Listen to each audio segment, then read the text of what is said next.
ये है कि ये जो सर्दियाँ जो हैं, जहाँ इंसानों के लिए सख्त होती हैं वहाँ जानवरों के लिए भी सख्त होती हैं।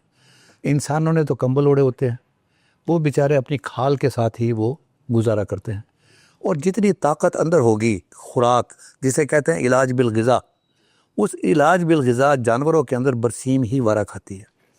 दूसरी बात आपने ये फरमाई है कि ये जो किसान हैं बेचारे, इन लोगों ने अपना बीज भी रखा होता है, लेकिन ख़ास तौर पर जो सैलाब ज़दा वाले जो लोग हैं वहाँ तो खाने की गंदम भी बर्बाद हो गई होगी और बीज भी बर्बाद हो गया होगा।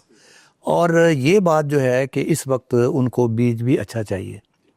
तीसरी बात जो खुशी की बात है वो ये है कि पहले चारे का बीज इतना ज़्यादा नहीं होता था। अब चूँकि लाइफ स्टॉक इंडस्ट्री ऊपर उठ रही है और उसको चारे की ज़रूरत है, इसलिए कुछ कंपनीज़ भी इसके अंदर आ गई हैं और आप लोगों से वो प्री बेसिक सीड लेकर वो दे रही हैं। मेरा असल कहना ये है कि आम तौर पर देखा गया है, ख़ास तौर पर बरसीम के अंदर, कि जब ये सर्दी पड़ती है तो उसमें कोई फंगस का अटैक भी हो जाता है।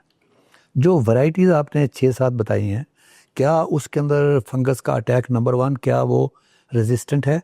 नंबर 2 अगर वो रेजिस्टेंट थोड़ी हैं, ज़्यादा हैं, तो उसका तोड़ उस वक़्त क्या होता है, क्योंकि किसान उस वक़्त चीख रहा होता है